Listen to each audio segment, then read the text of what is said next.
In the year 2000, my husband looked me in the eyes and made me a promise that sounded like a joke. He said if I could survive 25 years of marriage to him, he'd give me something that would change everything. I laughed it off back then, thinking it was romantic in a twisted way. But as the years crawled by, that promise stopped sounding like a gift and started feeling like a warning. Because on our 25th anniversary, when I finally opened the envelope he left for me, I realized the bet was never about love. It was about survival. And what he'd been hiding all those years wasn't a reward. It was a confession that would destroy everything I thought I knew about my life. My name is Dana Whitmore, and I'm 52 years old. I live now in a quiet suburb outside Denver, but nothing about my life has ever been quiet, especially not the secret I discovered after being married for 25 years. The secret my husband bet I would never survive long enough to uncover. But before that bet, before the marriage, before the lies, before the night everything snapped, it began in my childhood. I grew up in rural Kansas, in a house where men made promises they rarely kept, and women waited for them to change. My father, Clifford, was a truck driver with a temper that could shake the walls of our small farmhouse. My mother, Lydia, was a school librarian who believed patience was a virtue even when it felt like drowning. She would sit at the kitchen table late at night, her hands folded, waiting for my father to come home from whatever bar he'd stopped at on his route. She never complained. She just waited. My older sister Becky was the golden daughter, the one who could do no wrong. Strata student, star athlete, the girl everyone in our town pointed to as an example. She had this way of making everything look effortless, like life was just easier for her. My cousin Mark practically lived with us after his parents split when I was 8. He was quiet, brooding, always watching everyone with these dark eyes that seemed to see too much. And then there was Ivy Keller, our neighbor, always sticking her nose where it didn't belong, watching our family like we were her personal entertainment. But the person who changed everything was Tom Whitmore, the boy who became the man I married, the boy who taught me that waiting could be the most dangerous thing a woman ever does. I met Tom when I was 15. He was 17, tall and lean with this crooked smile that made my stomach flip. He worked at his father's auto shop after school, always covered in grease, always smelling like motor oil and cigarettes. My mother hated him on sight. She said he reminded her too much of my father, that he had that same look in his eyes. The look of a man who would make you wait your whole life for something he never intended to give. But I didn't listen, because Tom made me feel seen in a way no one else ever had. He would show up at my house with wildflowers he'd picked from the side of the road, and he'd tell me I was different from other girls, that I was special. He made promises too, big ones. He said when we got older he'd take me away from Kansas, away from my father's anger and my mother's silence. He said he'd build us a life where we'd never have to wait for anything. I believed him. God, I believed every word when I was 12 years old. Before I even knew Tom existed, I overheard something that made me realize my family wasn't just waiting for good things. They were waiting for a disaster. It was late one night and I'd gotten up for water.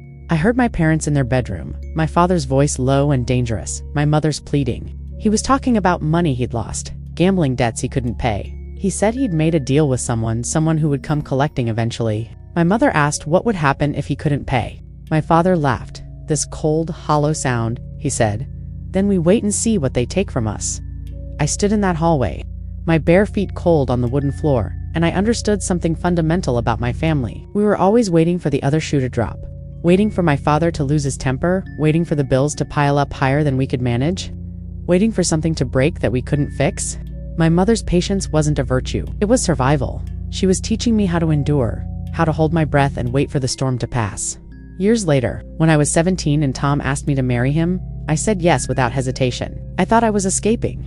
I thought I was finally done waiting. We got married 3 months after my high school graduation in a small ceremony at the courthouse. My mother cried, but not happy tears.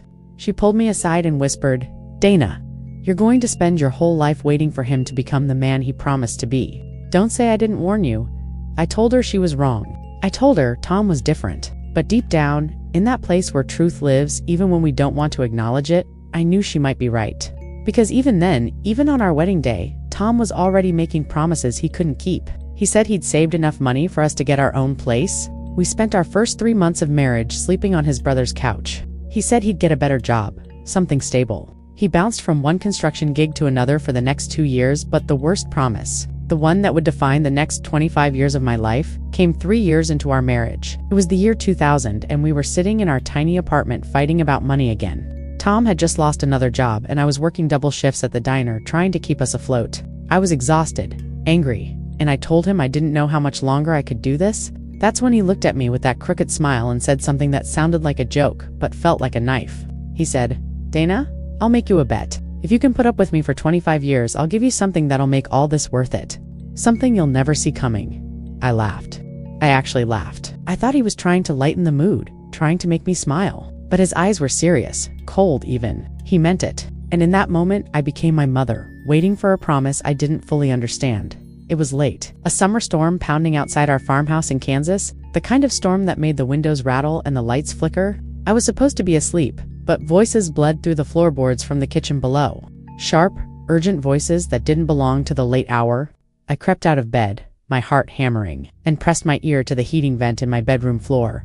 My father was whispering sharply, but in that way where whispers are almost louder than shouting. "Lydia, she can't know what he's capable of." My mother's voice came back, hissing, desperate. "Cliff, you promised Tom's family we'd keep it quiet. She doesn't need to know what he did, Tom." They were talking about Tom, what he did. My stomach twisted into knots. I was only 12 years old, and Tom Whitmore was just the older boy who lived 3 houses down, the one my sister Becky sometimes talked to after school. What could he have possibly done that required secrets? My father slammed something down. The sound echoed through the house, metal on wood. A drawer maybe? Or a metal box? Then he said words that I can still feel scraping inside me all these years later. "If Dana finds out the truth, she'll never marry him, and that ruins everything." The room seemed to tilt. Marry him? I was 12. Why were they already talking about me marrying anyone, let alone Tom Whitmore? What truth were they hiding? And what would it ruin? I stayed frozen at that vent for another 20 minutes, but they'd moved on to quieter conversation, words I couldn't make out. When I finally crawled back into bed, I couldn't sleep. My mind raced with questions that had no answers. The storm outside matched the one building inside me. The next morning, everything seemed normal on the surface. My mother made pancakes. My father read the newspaper. Becky complained about her chemistry homework. Mark sat silent as usual, pushing food around his plate. But when I went to get my winter coat from the hallway cabinet, something stopped me cold. A metal lock had been added to the cabinet door. The first locked thing in our entire home. We'd never locked anything. We didn't even lock our front door most nights. But now, this cabinet, the one that held nothing but old coats and boxes of Christmas decorations, had a heavy padlock hanging from it. I stared at that lock like it was a living thing, something dangerous. My mother appeared behind me, her hand on my shoulder. "That's just for some of your father's work papers, sweetie. Nothing important." But her voice was too tight, too controlled. She was lying, and we both knew it. Inside that cabinet, I would later discover, was a file with Tom's name on it. But back then, I was a child. I didn't understand the whispers, the fear, the secrecy that had suddenly descended on our house like a fog. All I understood was that the adults in my life were terrified of me knowing something. 2 days later, Becky took me aside in the barn where we kept our chickens. She looked around like she was checking for spies, then leaned in close. "Dana, if anyone asks you didn't hear anything the other night, you don't want to end up like her." Her voice was shaking. My perfect, confident sister was scared. I grabbed her arm like, Who are you talking about?" But she pulled away and walked back toward the house, leaving me standing there with more questions than before. I tried to forget about it. I tried to be a normal kid, but that lock stayed on the cabinet and my parents' behavior changed. They watched me differently now, like I was something fragile that might break if they said the wrong thing. My father stopped losing his temper as much. My mother started talking more about the importance of family, of loyalty, of keeping promises. And Tom Whitmore, who I'd barely noticed before, started showing up at our house more often. He'd help my father fix the truck. He'd bring my mother flowers from his mother's garden. He was charming, helpful, the kind of boy any parent would want their daughter to marry. But I remembered what I'd heard. I remembered the fear in their voices, and I wondered what they were so desperate to hide. Years passed. I became a teenager. Tom and I started dating when I was 15, and everyone acted like it was the most natural thing in the world. My parents beamed. My sister approved. Even Mark, who rarely approved of anything, seemed to think Tom was acceptable. Only Ivy Keller, our nosy neighbor, ever said anything that made me pause. She pulled me aside one day at the grocery store and said, "Your parents got exactly what they wanted, didn't they?" The question felt loaded, dangerous. Before I could ask what she meant, she walked away. I thought about breaking into that cabinet 1,000 times. I thought about demanding answers, but I was young, and I was in love. Or at least I thought I was. Tom made me feel special. He made me feel like I was the only person who mattered. And slowly, the memory of that night, of those whispered secrets, faded into the background. I convinced myself I'd misheard or misunderstood, or that it didn't matter anymore. Years later, when I finally opened that cabinet, I learned who her was. The girl Becky had referenced, the one I didn't want to end up like. Her name was Rachel Simmons. She'd been Tom's girlfriend when he was 16. She'd disappeared one night after a party, and her body was found 3 weeks later in a ravine outside town. The official story was an accident. She'd been drinking, she'd fallen, she'd died from the injuries. But the file in that cabinet told a different story. It had witness statements that were never given to police. It had a letter from Tom's father to mine, talking about protection, about keeping boys like Tom out of trouble, about making sure certain truths stayed buried, and it had a photograph of Rachel, smiling and alive, standing next to Tom Whitmore. On the back, someone had written in my father's handwriting, "Some girls don't know when to walk away." My family had known what Tom was capable of. They'd known, and they'd decided I should marry him anyway. That I should be the sacrifice that kept whatever bargain they'd made with the Whitmore family intact. It was 2020. Tom was out of town again, supposedly at a work conference in Kansas City. I was desperate for answers. 20 years of marriage. 20 years of his cryptic comments about 25 years. 20 years of feeling like I was living with a stranger who wore my husband's face. The not knowing was eating me alive, hollowing me out from the inside. The safe was hidden behind a false wall panel in his office, but I only found it because Mrs. Geller's cat got stuck behind it. Our elderly neighbor had knocked on my door in a panic, saying her tabby had somehow gotten into our house through an open window, and she'd heard meowing coming from Tom's office. I'd gone in there to find the cat, and when I pressed against the wall panel behind his desk, it shifted, gave way, and there it was. A wall safe, digital lock glowing red in the darkness behind the panel. I should have stopped. I should have closed that panel and walked away. But 20 years of waiting, of wondering, of feeling like I was the punchline to a joke I didn't understand, it all came crashing down on me. I tried our anniversary, nothing. I tried his birthday, nothing. Then, on a hunch, I tried the date from that night when I was 12, the night I'd overheard my parents talking, the night everything changed. The lock-clicked green dot inside the safe was a sealed envelope addressed to me in Tom's handwriting. A list of dates circled in red, a notarized contract with my father's signature at the bottom, a medical report from 1999, and a faded photograph of a girl I didn't recognize. She was young, maybe 17, with long dark hair and a cautious smile. Something about her eyes made my chest tighten. My hands shook as I opened the envelope. Inside was a letter from Tom. The handwriting was his, but neater, more controlled than usual. "If you're reading this early, you broke the rules. 25 years, Dana. Don't ruin the plan. Not a gift. Not a love letter. A warning." I kept reading. "You were always too curious for your own good. Your mother said you'd be patient like her, but I knew better. I've been watching you watch me for 2 decades. Did you really think I didn't notice?" The words made my skin crawl. "Every year you lasted was a surprise. Every year you stayed was proof you were stronger than she was." There was that word again. The same word Becky had used all those years ago. Behind the letter was a copy of the locked file from my childhood home. The one my parents had kept from me. The one I'd spent years trying to forget about. But now it was here, in my hands, and I couldn't look away. The file revealed everything. Tom had been arrested at 16 for an incident involving a girl named Mara Castellano. She'd accused him of assault, of threatening her when she tried to break up with him. There were police reports, witness statements, everything needed for a conviction. But the charges had been mysteriously dropped after what the documents called a family arrangement.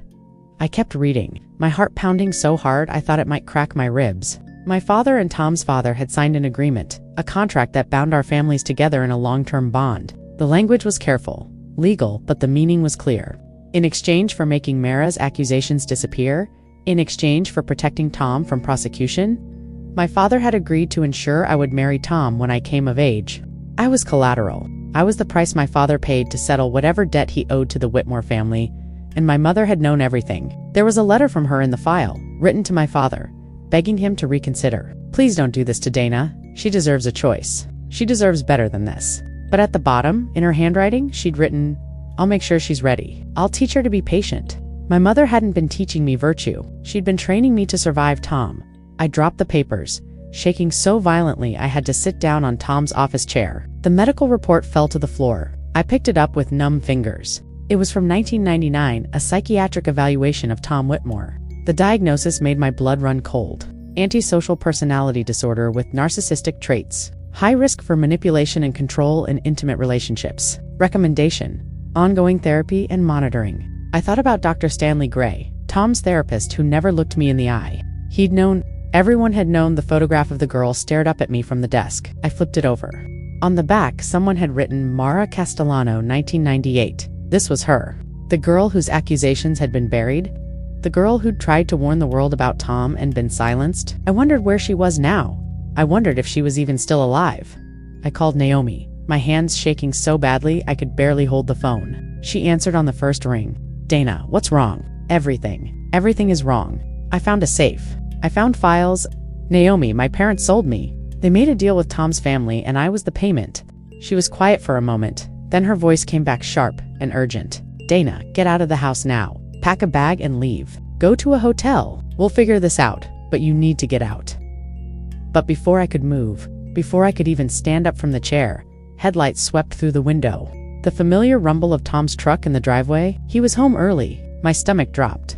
I looked at the safe, still open, papers scattered across the desk. There was no way to hide what I'd done. No way to pretend I hadn't seen everything.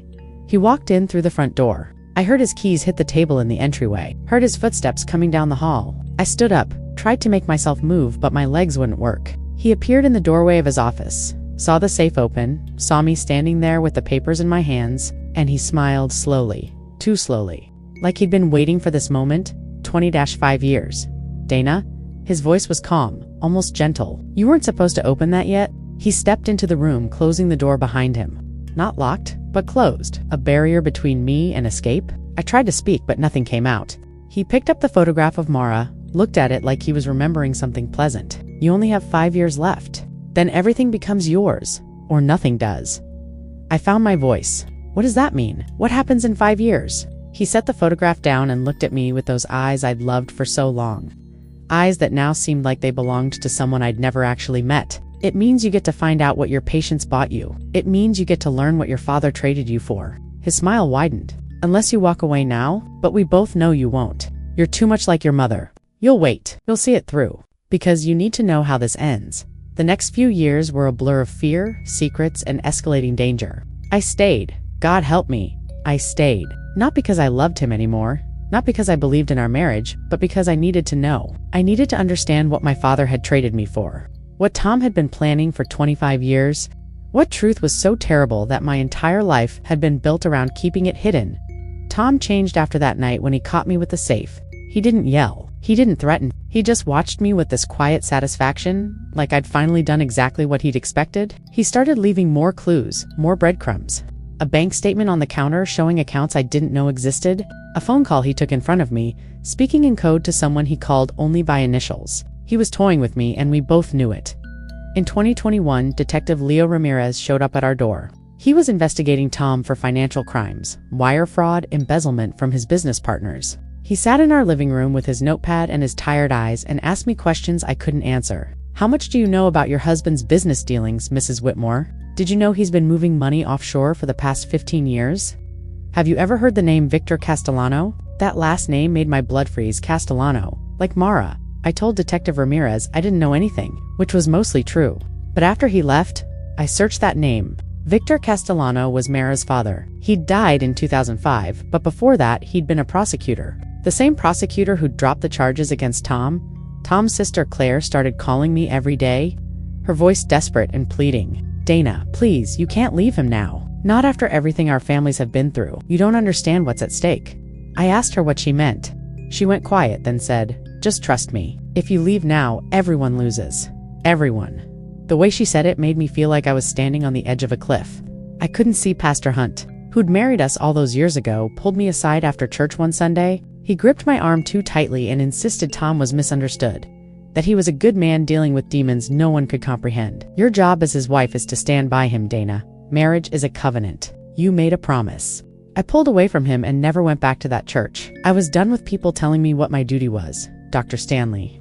Gray disappeared in late 2022 after federal agents questioned him about his patient records. His office was cleaned out overnight. His phone number was disconnected. Naomi helped me search for him, but it was like he'd never existed. Only his name on old insurance statements proved I hadn't imagined him. Whatever he knew about Tom, whatever notes he'd kept, they were gone now. Jonah Marks, Tom's business partner, vanished entirely in early 2023. His wife reported him missing. Police found his car at the airport, but no record of him boarding a flight. Detective Ramirez came back to our house, asking if Tom knew where Jonah might have gone. Tom smiled that slow smile and said, Jonah always talked about disappearing somewhere warm. Maybe he finally did it. After Ramirez left, Tom looked at me and said, "People who ask too many questions tend to go away. Dana, remember that I pieced together the truth slowly, carefully, like assembling a puzzle in the dark." Tom wasn't planning a gift. He was planning a transfer, a legally binding exchange tied to a crime committed decades ago. The dates circled in red on that list from the safe. I'd traced them back. They corresponded to payments.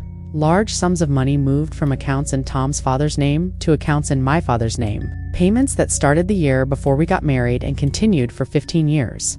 My father had been paid to give me to Tom, and whatever Tom was planning at 25 years, it was the final payment. I found more files. I broke into Tom's office again and again when he was gone, photographing documents, sending them to Naomi for safekeeping.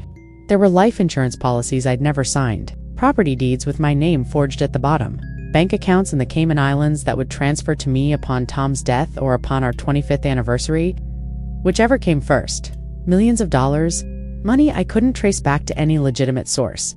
And then I found the real horror. Buried in a folder labeled estate planning was a death certificate. For Mara, dated 2003 cause of death, suicide. But clipped to it was a handwritten note from Victor Castellano to Tom. "You took everything from her. This doesn't end until you've paid for what you did." I stared at that note, understanding flooding through me like ice water. Victor Castellano had been blackmailing Tom for years. The money, the offshore accounts, all of it was payment to keep Mara's real story buried. And when Victor died, that debt had passed to someone else. Someone who was still collecting.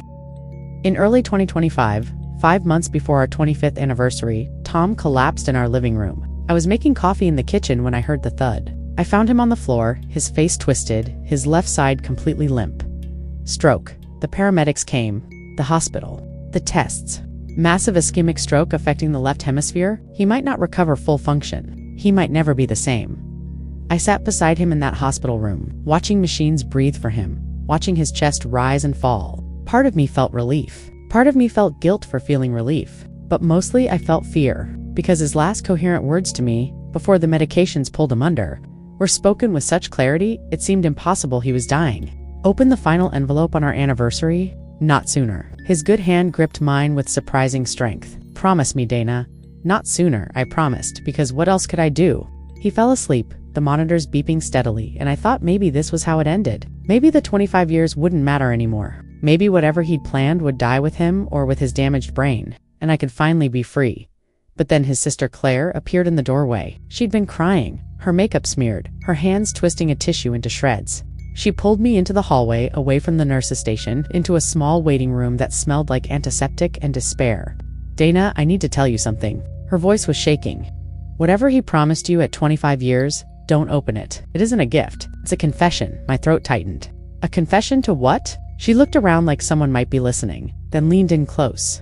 "To what really happened to Mara, to what our father made him do, to what your father helped cover up?" She grabbed my shoulders, her fingers digging in. "If you open that envelope, everyone will know. Your father's reputation, my family's business, everything we've built. It all comes down. And people will come for you, Dana. People who've been waiting 25 years for this." I pulled away from her. "What people? Who's been waiting?" But she was already backing toward the door, shaking her head. "Just don't open it, please. If you ever cared about any of us, don't open it." She disappeared down the corridor, leaving me standing there with more questions than ever. With fear coiling in my stomach like a living thing, Tom remained in the hospital for 2 weeks, then came home with nurses and physical therapy and a wheelchair he hated. He still couldn't speak clearly, his words slurred and broken, but his eyes were sharp, alert, watching me constantly, counting down the days with me. Our 25th anniversary arrived on a cold October morning. Tom was still at home, confined to his wheelchair, his speech slightly better but his body a shadow of what it had been. He looked at me across the breakfast table, his good hand trembling as he pointed toward his office. Today, he managed to say the word thick and clumsy in his mouth. "Go today." I drove alone to the office, to the safe, my hands gripping the steering wheel so tightly, my knuckles turned white. 25 years, a quarter century of my life spent waiting for this moment, and now that it was here, I felt nothing but dread. The house was quiet when I arrived, too quiet, like it was holding its breath. I walked down the hallway to Tom's office, each step feeling heavier than the last. The safe was already open. Tom must have given someone the code, must have arranged for it to be unlocked before I arrived. Inside was the final envelope, thicker than the others. My name written across it in Tom's handwriting from before the stroke. back when his hand was steady. I pulled it out with shaking fingers. This was it. The thing he'd promised me for 25 years, the thing that would make everything worth it. Or so he'd said. I opened it. Inside was a confession letter from Tom written in meticulous detail. It started with an apology that felt empty, mechanical. Dana, if you're reading this, you've kept your end of the bet. You stayed. You endured. You proved you were stronger than I ever gave you credit for. Now you deserve the truth. He detailed everything. What really happened with Mara Castellano, how he'd followed her home that night in 1998, how they'd argued, how she'd threatened to go public with what she knew about his family's business dealings, how things had escalated, how she'd ended up dead at the bottom of that ravine and it wasn't an accident, but Victor Castellano couldn't prove it. The evidence was circumstantial. My father paid yours to make sure it stayed that way. Your father needed money for his gambling debts. My father needed protection for me. They made a deal. You were part of that deal, Dana. Insurance, a connection between our families that would keep everyone silent. The words blurred on the page. I had to stop reading, had to breathe, had to remind myself to keep going. There was a deed transferring all his assets to me. Properties and accounts I'd never heard of. Millions of dollars accumulated over decades. Clean money mixed with dirty money. All of it now. Mine. There was a detailed report about Mara's disappearance. Witness statements that had been buried. Evidence that had been destroyed. Everything that could have convicted Tom 27 years ago, laid out like a catalog of horrors. And then, at the bottom, a note that made my blood turn to ice. If anything happens, she gets blamed, not Dana.